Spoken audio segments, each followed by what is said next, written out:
السلام علیکم حضرت داملا. من کسیته های شما را در یک ماشین گوش کردم.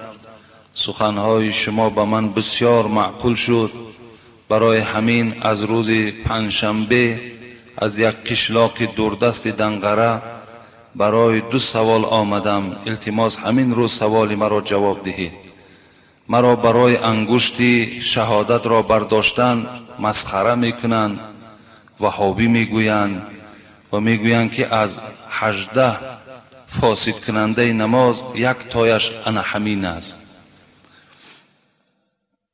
و دوم سوال از قفای ولد زینا که دانشمند است نماز خواندن درست است یا نه؟ از قفای ولد زینا البته نماز خواندن جایز می شود در حالتی که اگر در برابر این ولد زینا، یعنی کسی که از زینا تولد شده است، اگر یگان عالم دیگر وجود داشته باشد وی پیش درآید، این حالت در نماز جمعیت همه کراهیت پیدا میکند. یعنی در حالت یک عالمی که ولد زینا نباشد باید که وی پیش درآید، لیکن وقتی در بین همین جمعیت بغیر همین ولد زینا دیگر هیچ دانشمندی نیست وی پیش می درآید، در نماز شما هیچ خلل و زللی پیدا نمی شود.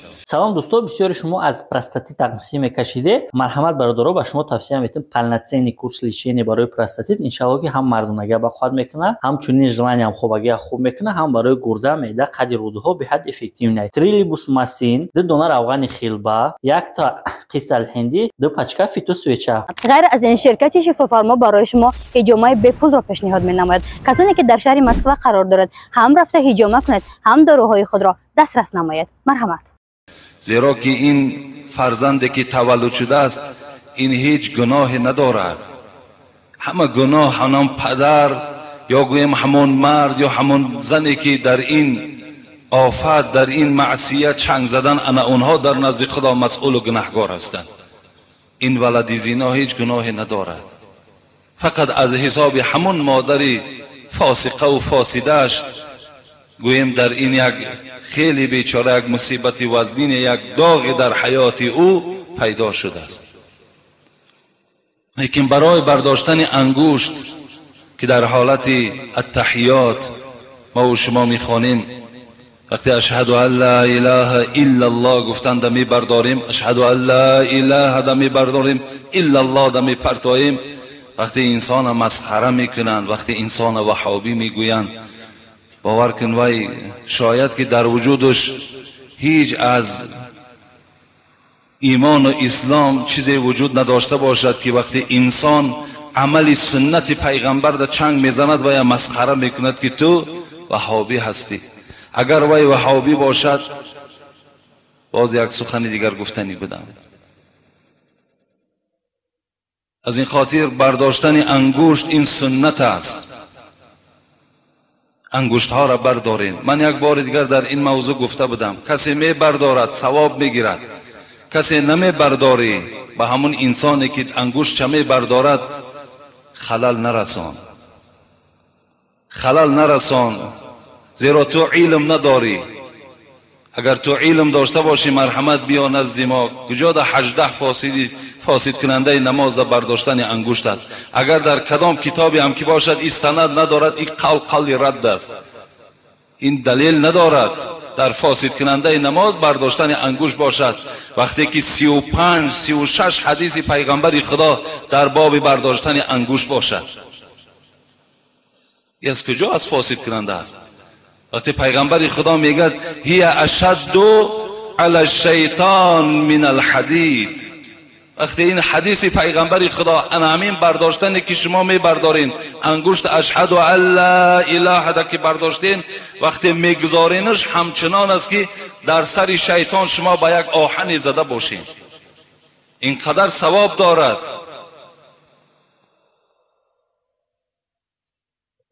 مسخره کننده در نزد الله البته گناهگار می شود.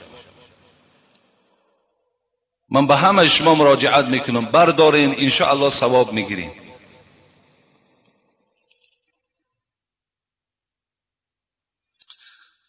السلام علیکم حضرت داملا. یک سوال دارم. اولا رحمت خدا بر شما باد و خواهان آنم که عمر با برکات نصیب شما گردد. حالا بسیاری ها بعض دینداران چاروای گوسفند، گاو و بوز مانند اینها را به مزارها برده در حق آنها قربانی میکنند. آیا این موافق اسلام درست است؟ قربانی میگویند فقط برای الله جایز است، بغیر الله میگویند شرک است. این درست است؟ با احترام یکی از محبان شما التماس همین روز جواب دهید. من جمعه گذشته در این باب شما صحبت داشتم و باز چند جمعه پیش گفته بودم که اگر کدام از شما اگر یک چاروای را گرفته نزد مزار میبرین و به نام مزار وقتی که ذبح کردین، والله که وای دیگر چی گوشتی خوک خورید چی گوشتی وای خوری، هر دش در حکم برابره. به نام انسان ذبح نمیکند. ما گفته بودیم، باز میگوییم که چارواها را فقط به نام الله ذبح کنید، فقط به نام الله. حتی اگر یک آدم داملای شناخته شده برای شما حتی خانه شما آید به نام وی هم که ذبح کنید، و یک گوشتش حرام است و خوردنش جایز نیست. فقط انسان هر یک قربانی که میکنین، هر یک مالی را که ذبح میکنین، فقط بسم الله الله اکبر. ما از حساب همین مزارها اینقدر ملامت ها شنیدیم، لیکن میلش باز میگوییم من فقط میخواهم که شما زیارت درست به جا بیارید. باز میگویم من به مزارها، به اون حضرت هایی که در این وادی های ما و شما خوابیدن، من به اونها سر به سر نمیشوم. اونها هم یکی از دوستان خدا هستند، اونها هم خدمت کرده در راه اسلام هستند. لیکن از این طرزی که شما عبادتشان میکنید، از این اونها ناراضی هستند. شما درست زیارت کنید، یک آیت خونه در حقش بخشید روی تمام. با طواف او، با بوسه کردن او، از او حاجت طلب کرد، اینا شرک به الله میشود، شما گناهگار میشوید. که جمعه گذشته من برای شما گفته بودم که مردم راحتی آمده بودن، از 20 نفر زیاد. همونها ما را گفتند که داملای چگونه زیارت از دخترها سری لوچ رفته حضرت امیرجان دیوالهاش بوسه میکنند. مهمان ها گفتند جوانای عزیز، من به همه شما باز مراجعت میکنم که این سخنهای مرا درست فهمید و آن گونه‌ای که من برای شما تعلیم میدهم، انا همین راه درست تعلیمش انا همین است. انا همین گونه شما برای زیارت روید. زیارت، مقصد از زیارت فقط یادآور شدن از روز مرگ خودتان است، که انسان باید که یادآور شد که من روز از روزها چیکار میکنم، وارد قبر میشم. نه به خاطر بوسه، نه به خاطر یگان حاجت طلب کردن. و مالی که میکشید، قربانی که میکنید، اینقدر شما اگر دوستدار حضرت امیرجان و حضرت سلطان ویس قرنی و دیگر بزرگوارها باشید، در همون خانه‌تان کشید. همسایه های فقیر بیچاره و مسکین دارید، در همونها خام تلاش کنید. انشاءالله ثواب همو بر روح همونها میرسد. این جای پوشیدش نیست.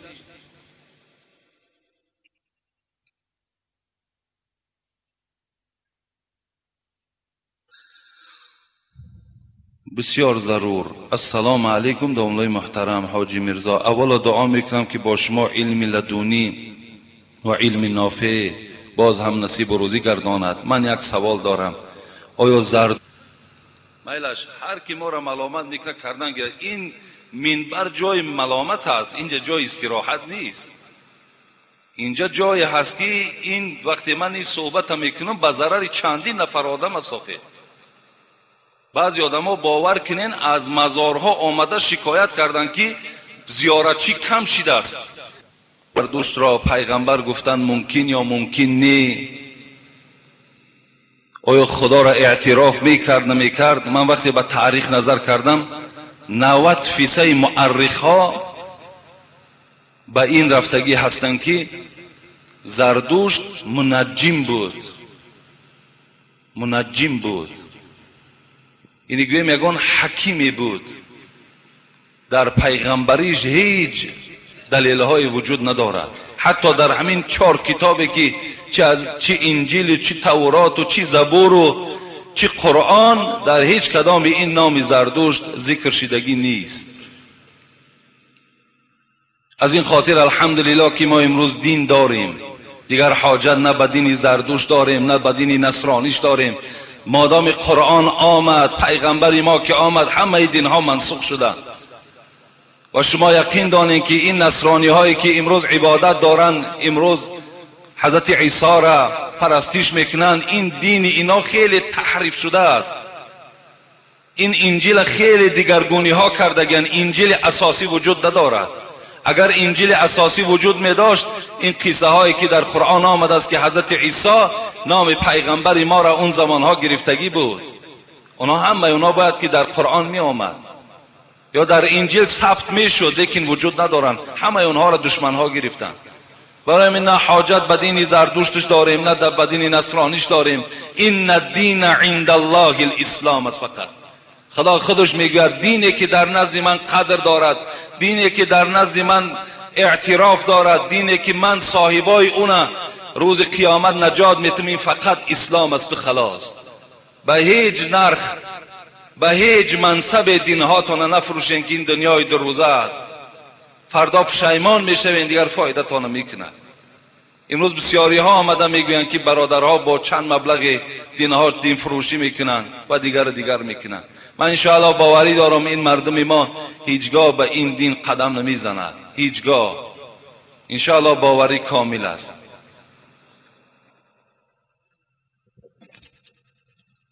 السلام علیکم. داملای شیرین سخن اکای حاجی میرزا. در مسجد ما جوانان عموما در صف اول نمی نشینند، چون که جوانان را موی سفیدان نمی گذارند که در صف اول نشینند. حکمش در نزد خدا چیست؟ پیغمبر خدا در حدیث های مبارک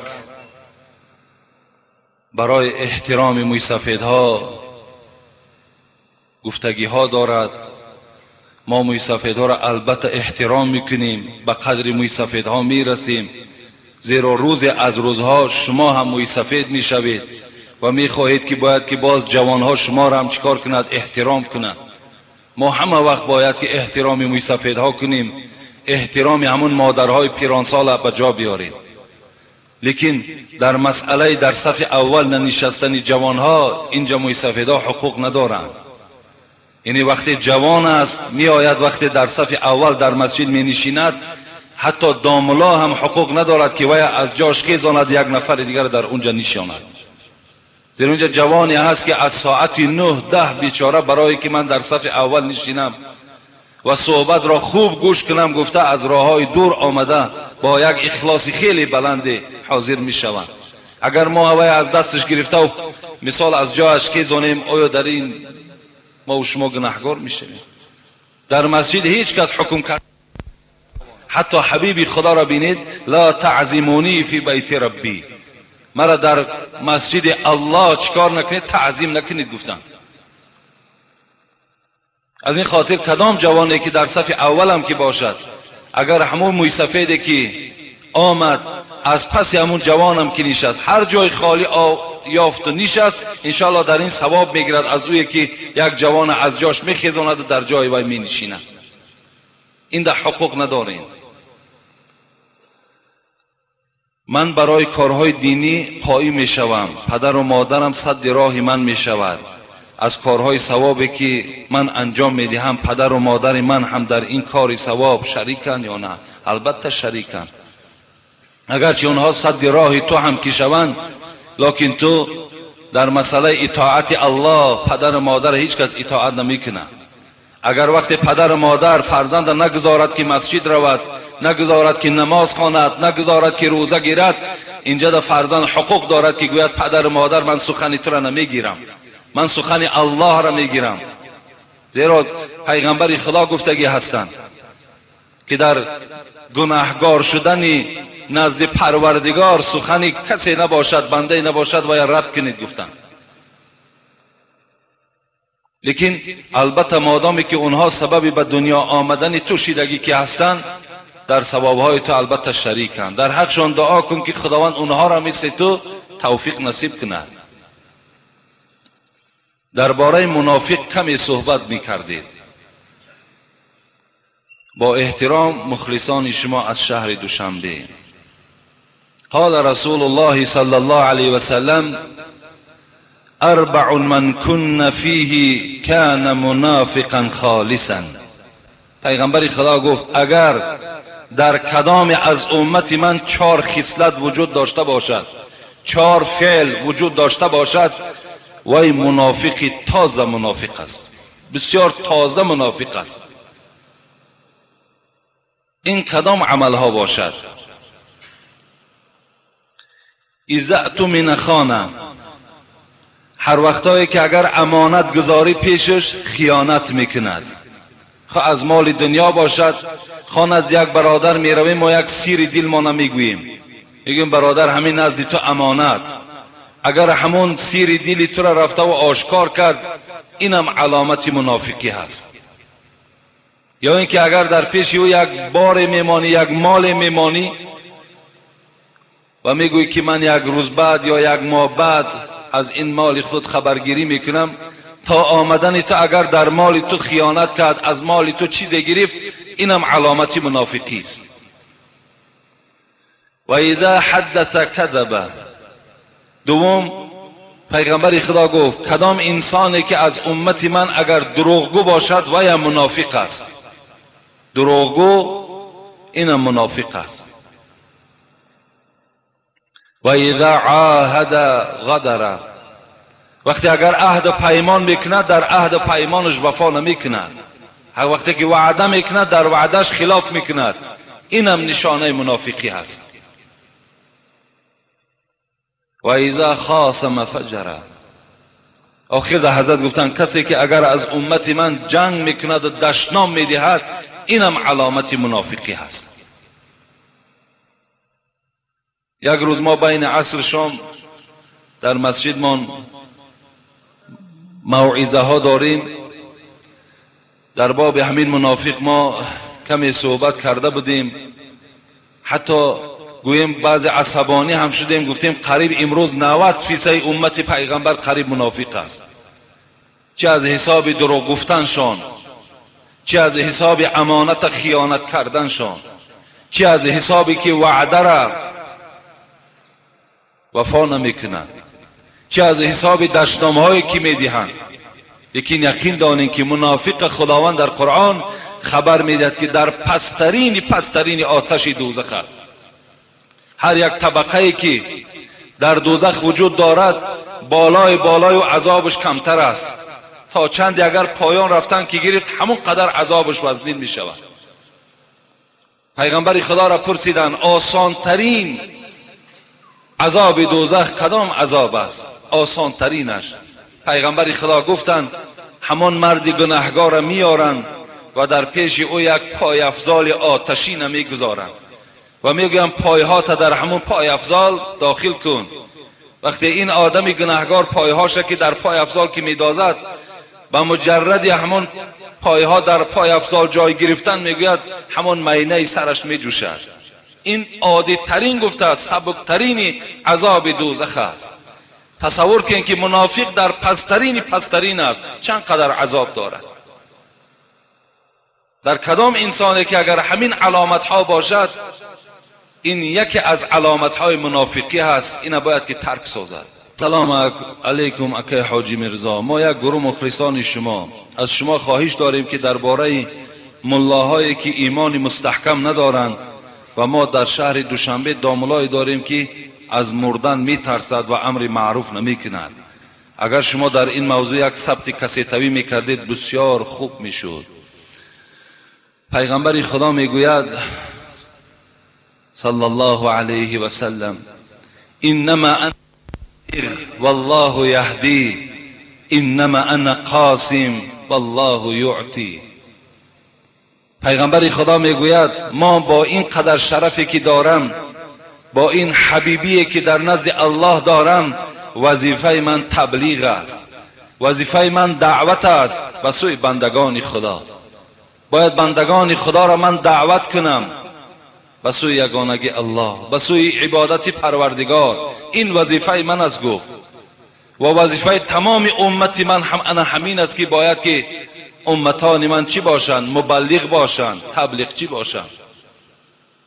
از این خاطر هر نفری که امروز بگویم به حیث ملا و به حیث ایشان و به حیث شیخ و به حیث پیرزاده و دیگر که امروز شناخته می شوند، اگر اونها در همین خیل شرایطی که الحال ما زندگی داریم اگر سکوت اختیار کنند، باور کنید خیانتی در اسلام کردگی هستند. امروز روز خدمت است. امروز باید که حقیقت در بین مردم باید که ما و شما خبر، هر یک انسانی که مسئول است، هر انسانی که امروز در اطراف دسترخوان او را بالانشین میکنند، باید که البته به البته حق در نزد مردم خبر دهد. زیرا خداوند به ما و شما چی میگه؟ ولتکن منکم امه یدعون الی الخیر و یأمرون بالمعروف و ینهون عن المنکر و اولئک هم المفلحون. باید که در بین شما گروه‌های باشد که مردم را تبلیغ کنند، مردم را امر معروف و نهی منکر کنند. هر کسی که امر معروف میکند، هر کسی که نهی منکر میکند، خداوند میگه اولئک هم المفلحون، اونها نجات یافته هستند در نزد الله. آیا نمیخوای که نجات بیابی؟ آیا نمیخوای در بهترین قصرهای جنت خدا را جا کند؟ به سبب چی؟ به سببی که تو در دنیا آن پیروای خودت، آن مخلصای خودت دعوتی به سوی اسلام میکنی. افسوس البته امروزها بسیار وجود دارد. بعضی روز یک برادر ما از راه دور آمده بود، دیگر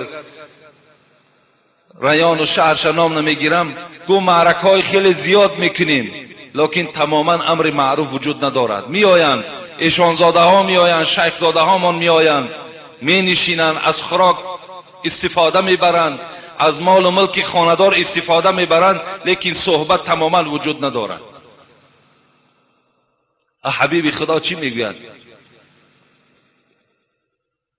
ما من قوم یقومون من مجلس لا یذکرون الله تعالی فی الا قام عن مثل جیفة الحمار.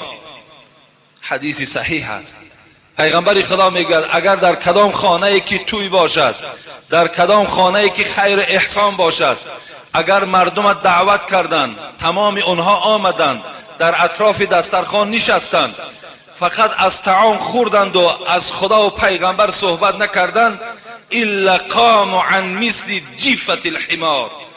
او حبیب خدا چه یک تشبیه وزنین دادند. گفتند اون کسانی که این طعام خوردند و با خاموشی خسته رفتند، اینها طعام نخوردند بلکه از پوست و گوشت و نجاست خر استفاده بردند. در اطراف دسترخوان معرکه کلان، تمامی کسانی شناخته شده حضور دارند، لیکن مجلس خفت، آرام، هیچ صحبتی از الله نمی شود، هیچ صحبت امر معروف نهی منکر نیست. حبیب خدا گفتن شما اینقدر طعام نخوردید بلکه شما از نزد آن همین گونه حیوان خسته و رهسپار شدید. از این خاطر باید از مردن کجا میترسیم؟ مردن خودش ساعت دارد، خواهی نخواهی میمیری، چی داملا باشی چی آدم عادی باشی. کل نفس ذائقة الموت است. همه شما البته گفتن لذت مرگ میچشین، خواه امروز از خواه فردا هست، البته لذت مرگ میچشین. از مرگ هیچ کس گریخته نمیتواند. لطفی الله یار خدا رحمت کند، اون صوفی بودن، ویم صوفی هست، شیخ هست و حضرت میگه بهترین عمل که موصوف است نهی منکر و امر معروف است. بهترین عملی که در نزد پروردگار اجر دارد این امر معروف و نهی منکر است. خداوند به ما و شما حتی چی میگه؟ کنتم خیر امه اخرجت للناس تأمرون بالمعروف و تنهون عن المنکر. شما ای امت محمد صلی الله علیه و سلم بهترین امت هستین. به چی خاطر؟ به خاطر آنکه شما امر معروف و نهی منکر دارید. از این خاطر شما در بین تمام این امتهای گذشته بهترین امت هستید. السلام علیکم داملای عزیز، یک سوال دارم. مرا یزنم کر است و بسیار آدم خوب و ساده خیل است. خواهرم با او 1 سال شد زندگی دارد. الحال میخواهد که از او جدا شود. سببش فقط از حساب کر بودن یزدان هست. آیا در این موضوع شما چی گفتنی دارید؟ یعنی البته جدا شدن این خواهر از این مردی که در این کسلی ناشنیدنی مبتلا هست، اگر با این خاطر از این بنده خدا جدا شود، در نزد خدا گناهکار می شود. هیچگاه پیغمبر خدا می گوید ابغض الحلال الی الله الطلاق. طلاق حلال است لیکن بدترین حلال ها به حساب می رود. اگر مبادای همین برادری که به ما خط نویسانده است، اگر خواهری تو کر باشد و این مرد شنوا باشد، اگر خواهری تو را طلاق کنه چی حال می شود؟ چه حالت می شود؟ از این خاطر شما وارثاش هستین، پدر و مادرش وارثاش هستند، گویند که خیلی کر این یک درد الله است و قدرت دارد که خواهری تو را مثال کر کند، کور کند یا یگان بیماری دیگر را مبتلا کند. به این خاطر نکاح. البته میگوید بیمار میگوید که الحمدلله خوبم. من چی میگویم؟ من میگویم که خدا را شکر. دوم میپرسم غذا چی میخوری؟ چی طعام میخوری؟ البته میگوید که خیلی شربت میخورم. میگویم که نوش جانت شود. سوم سوالش میکنم که یگان طبیب یگان نسخه نویسان، یعنی یگان معالجت کرد؟ البته این بیمار میگوید که مثال فلانی حکیم مرا طبابت کرد. من میگویم که پای قدمش به خانه تو مبارک باد. این جمله ها را این آدم کر میگوید تیار کرد و بعد خانه بیمار رفت. آدم بیمار همه وقت عصبانی میشود. بیمار چند سال خواب آمد و پرسید، همسایه گفت حالا چی خیل است؟ گفت حالم بسیار بد است، قریب است که میمرم. این کر نشنید، گفت خدا را شکر. گفت از غذا چی میخوری؟ دیگری بیمار چند سال چیزی نخوردگی گفت خاک خوردم، گفت زهر خوردم، گفت نوش جانت شود. کر هم تا جواب گفتن نمیشنود اون بیچاره صدای ویا. گفت از حکیم از دکترها کسی ترا آمده معالجه کرد، یگان داروی نویساد؟ گفت کی می آید خانه من؟ گفت بجز عزرائیل کسی نمیاد. گفت خیلی قدمش مبارک باد. این کرها چقدر ساده می شود.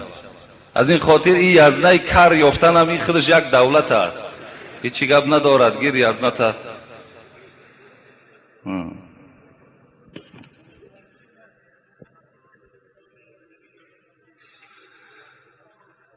داملای عزیز، من یک خواهر اسلامی شما هستم. یک سوال دارم. به نزدیکی من به شوهرم جنجال کردم از حسابی که شوهرم دولتدار است و بیگاهی ها مست می آید. من به وکیل و داملای محله مراجعت کردم که او را نصیحت کنند. آنها مرا سرزنش کردند و عیبم را به گردن من گذاشتند و نان و آب را خوردند و رفتند. من بسیار کسیته های شما را گوش میکنم و به خلاصه آمدم که شما این قضیه را حکم کنید، زیرا شما حقیقت را میگویید. به خدا قسم فقط شوهرم گناهکار است از حساب پول و مالش. این خواهر کدام خواهری باشد به ما مکتوب نویساندند که جنجال عائلوی شده است و در این جنجال خواست است که این جنجال البته حل کند. این شوهری که مست می آید، مالدار است، دولتدار است، خواست است وکیل دعوت کردند، داملای محلشون دعوت کردند که این جنجال یعنی به فایده اسلام حل کنند و این مرد تربیه کنند. این نامعلوم که این داملا یا که این وکیل به خاطر البته مال و ملک وی حکمی درست ندادند و این خواهر البته سرزنش کردند. زیرا در آخر میگوید به خدا قسم عیب شوهرم هست. اگر به خدا قسم خورده باشد اینجا کفارت واجب می شود. اگر صحیح گفته باشد کفارت واجب نمی شود. لیکن از روی همین قسمش اگر راست گفته باشد، البته این داملا یا این وکیلی که از حساب مال و ملک او اگر استفاده برده باشند و حکم نادرست در بین آنها جاری کرده باشند، اینا هم از جمله ظالمان به حساب می روند. زیرا پیغمبر خدا هم در حدیث های صحیح می آید که من سئل عن علم فکتمه الجم یوم القیامت بلجام من نار. اگر کدام عالم را یک مسئله را سوال میکنند و این مسئله را صحیح جواب نمیگوید، بلکه پوشیده جواب میگوید یا اینکه خاطر میبیند و جواب میگوید، پیغمبر خدا گفت این گونه عالم ها را پروردگار روز قیامت با لجام های آتشین بسته میگرداند. برای من هر کسی که اگر در این گونه قضیه ها اشتراک میکند، اگر دارد علم و سواد حکم کند، ندارد از همه بهترینش همین است که گوید که من نمیفهمم،